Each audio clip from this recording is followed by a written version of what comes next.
भिलाई के ITI ground में Jeevan Anand foundation और भाजपा नेता विनोद सिंह के संयुक्त प्रयास से राम कथा का आयोजन किया जा रहा है। 9 दिनों तक चलने वाली इस भव्य कथा में राम कथावाचक राजन जी महाराज अपने प्रवचनों के माध्यम से लोगों को धर्म और समाज के प्रति जागरूक कर रहे हैं। इसी क्रम में आज उन्होंने एक पत्रकार वार्ता आयोजित कर अपने विचार साझा किए। भिलाई के ITI ग्राउंड में चल रही राम कथा न केवल धार्मिक आस्था का केंद्र बनी है, बल्कि सामाजिक और आधुनिक मुद्दों पर भी लोगों को नई दिशा देने का कार्य कर रही है। 9 दिवसीय इस आयोजन में प्रतिदिन बड़ी संख्या में श्रद्धालु पहुंच रहे हैं और कथा श्रवण कर आध्यात्मिक आनंद प्राप्त कर रहे हैं। वहीं राजन जी महाराज ने धर्मांतरण के मुद्दे पर स्पष्ट कहा कि आज समाज जिन चुनौतियों का सामना कर रहा है, उसका मूल कारण आपसी दूरियां हैं, जो अपने को बड़ा दिखाने के लिए दूसरों को छोटा साबित करने की कोशिश कर रहे हैं, जिससे विभाजन की स्थिति उत्पन्न हो रही है। उन्होंने कहा कि सबसे बड़ा कार्य आज परिवार और समाज को बचाना है। प्रत्येक हिंदू का ये कर्तव्य है कि सभी सनातनी भाइयों को गले लगाए और उनका सम्मान करें। उन्होंने ये भी कहा कि हमें कभी भी धर्म परिवर्तन की ओर नहीं जाना चाहिए। हिंदुओं से भेद मिटाना चाहिए।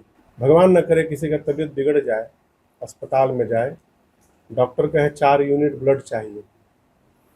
ब्लड बैंक में कोई पूछता है कि ये यादव का खून है, कि शूद्र का है, कि ब्राह्मण का है, कि क्षत्रिय का है, कोई पूछता है?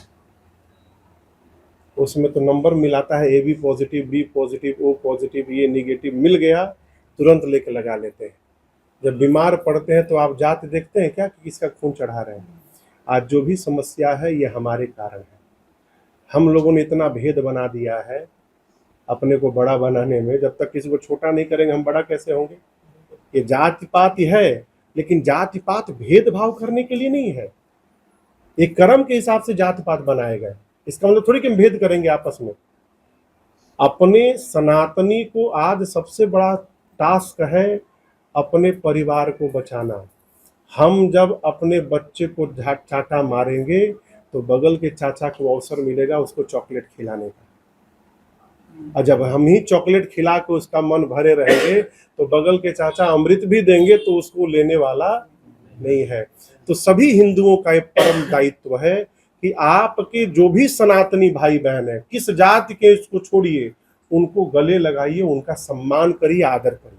उन्होंने पड़ोसी देशों श्रीलंका, बांग्लादेश और नेपाल का उदाहरण देते हुए कहा, वहां जो हालात बने वैसा भारत में कभी नहीं हो सकता। भारत एक विशाल देश है और यहाँ विद्रोह जैसी स्थिति की कोई संभावना नहीं है। जो लोग ऐसा सपना देख रहे हैं वो सिर्फ सपना ही रह जाएगा। बांग्लादेश, श्रीलंका, नेपाल में हुआ तो किसी कीमत पर भारत में नहीं होगा। ठीक, ये मान के रखिए। भारत, नेपाल, बांग्लादेश, श्रीलंका नहीं है झुंझुना।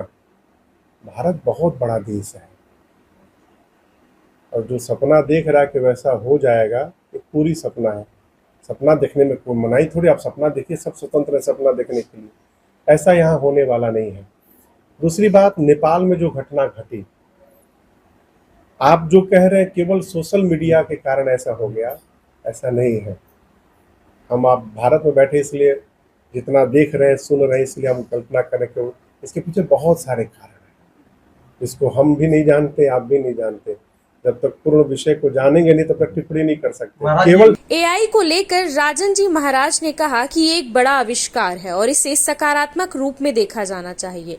उन्होंने कहा, अभी AI नवजात शिशु के समान है और जब ये पूरी तरह विकसित होगा तो इसके परिणामों की कल्पना करना भी कठिन होगा। हालांकि उन्होंने चेतावनी दी है कि विकास के साथ धर्म और संस्कृति के स्वरूप से छेड़छाड़ नहीं होनी चाहिए। मूल के साथ छेड़छाड़ नहीं करना चाहिए। AI ठीक, अभी मैं सुबह कह रहा था किसी से, AI अभी आप थे ना, बाबू से ही कह रहा था, AI अच्छा है, आविष्कार है, विकास है, लेकिन विकास विनाश के नींव पर नहीं करनी चाहिए।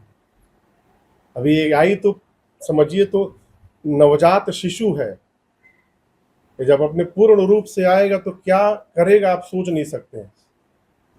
तो विकास हो, लेकिन अपने धर्म के स्वरूप के साथ छेड़छाड़ नहीं करना चाहिए। ग्रैंड न्यूज के लिए ब्यूरो रिपोर्ट।